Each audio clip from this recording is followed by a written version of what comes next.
I'm Winnie Wyatt, and this story I'm going to share with you today I called A Pot of Water for Bokkas.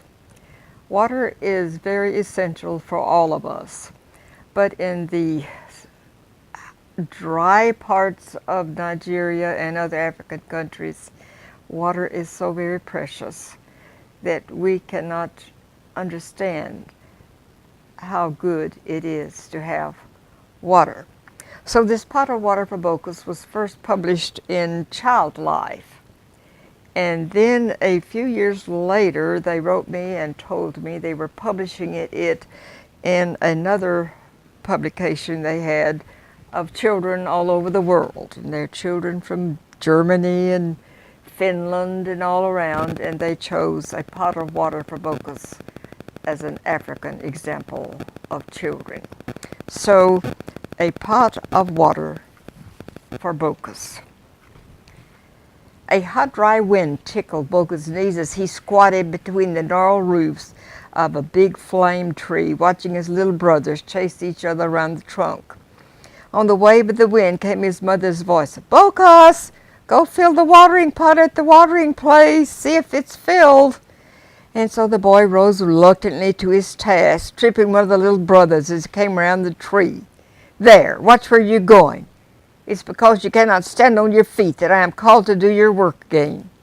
Actually, Bokkas was too big to be carrying water, for he was now allowed to sit outside the men's circle and listen to their talk at night.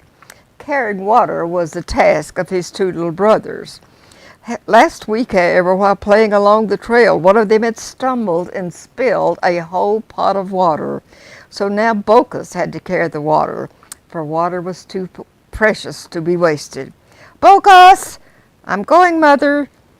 Under the shadow of her hut's wide, low grass eaves, she sat shelling corn. His mother smiled at her son's departing back. How tall her firstborn had grown!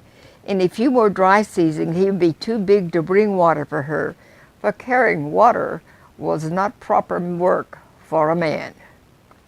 The dust of the much-used trail to the water hole was hot and powdery between Bokkas' toes. The rains had stopped early, cutting short the growing season, and it would be many moons before it would return. Not a blade of grass, not a weed grew in the parched ground around the village. There was little shade from the few trees. The grass roofs on the mud-walled houses were bleached and gray under the hot sun. Week by week, the water hole had become more and more sluggish and slower to fill a water pot. Each day, the pots were filled more and more slowly. Last week, the chief of the village had cautioned that all must be very careful in the use of water. Certain rules of conservation must be obeyed. No clothes were to be washed. This done it by the Bokkas, for he and his brothers had little clothing in the dry season when it was hot anyway. And next the chief said there must be no bathing except for very small children. At this, Bokkas was saddened, for he loved the feel of cool water trickling off his ears when his little brothers poured it from a dripping bucket onto his head. And today the chief had decreed that water must be only for cooking and drinking. Even the babies must go unwashed. The earth around the water hole was moist, but Bokkas' mother's water pot with interest. Since he had placed it there 2 hours ago, scarcely a drop of water had dripped into it, and there were other empty pots waiting to be filled. What would his village do? Would they starve for both food and water? Many of the women had only millet softened in water and then boiled to feed their families. Soon there would not be enough water for soaking the tiny round grains of millet. Bokkas dug his toes into the damp earth around the pot. Suddenly the feel of the moist dirt on his toes reminded him of something he had almost forgotten. Not long ago he had been gathering sticks for his mother's cooking fire. He had stopped to rest as the place sheltered by a high elephant grass where the ground under his feet had felt cool and wet. At that time he had not thought of anything except how pleasant it had been.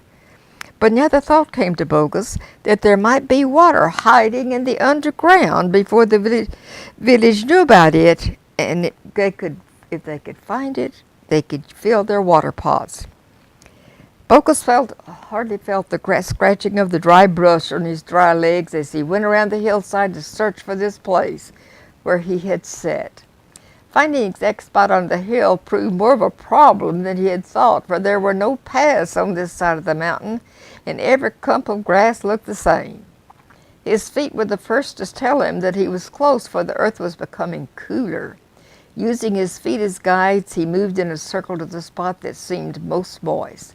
Then kneeling, he began scratching away at the sand and grass, and gradually the sand became wetter until Bokkas was up to in his elbows in the hole that he had dug.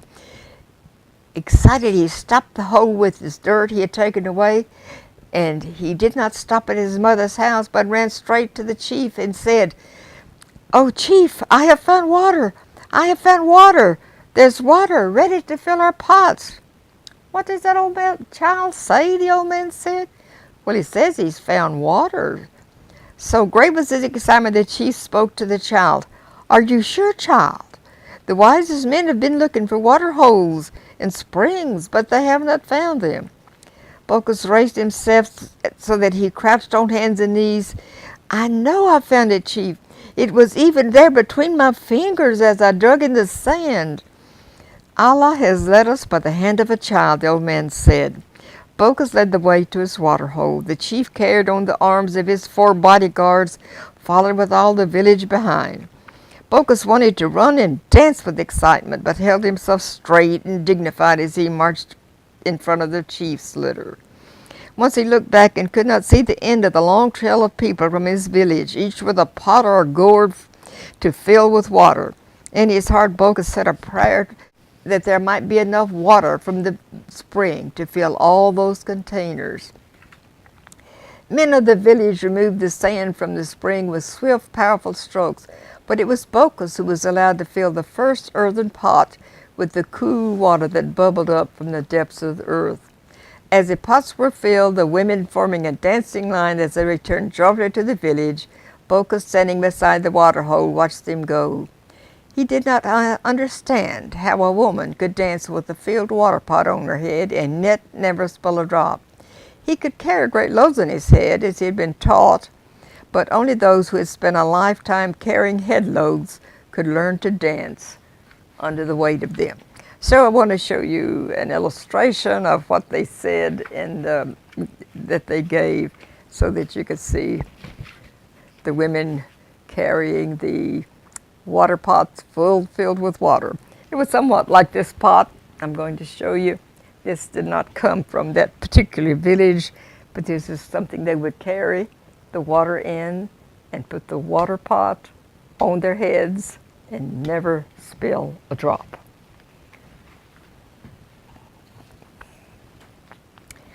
There was dancing in the village until very late that night. Bokkas was almost a hero, honored with a seat near the chief.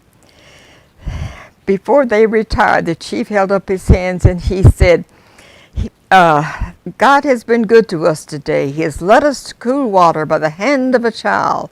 We must be careful with it until the rains return. Use it only sparingly. Who is judged to be faithful will be forced to go without water for a day."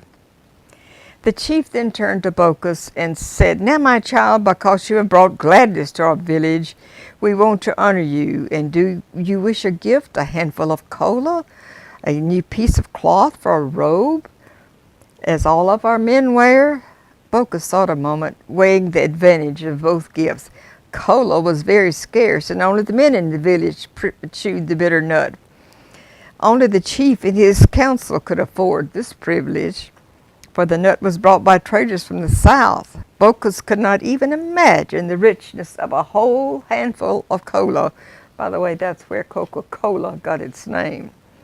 Then he thought of the cloth the chief had offered him. He had never owned a robe in all of his life, such as men wear, for it required yards and yards of cloth, and it was too costly. For a moment, Bokkas pictured himself walking grandly around the village in his flowing robes, with all of the other boys looking at him. He enjoyed this picture for a minute, and then he thought about the gifts which the village could really not afford to give him. Bokkas wrote respectfully, "Good chief, the thing that I have done is too small for gifts. I would feel ashamed whilst chewing cola or wearing a robe to think that I must be honored for sharing the gift with my village." The chief was silent for a moment, and he said, "It is spoken like a man, my son, but is there nothing we could do to show you our pleasure and honor?" "There's one, chief," Bokkas said.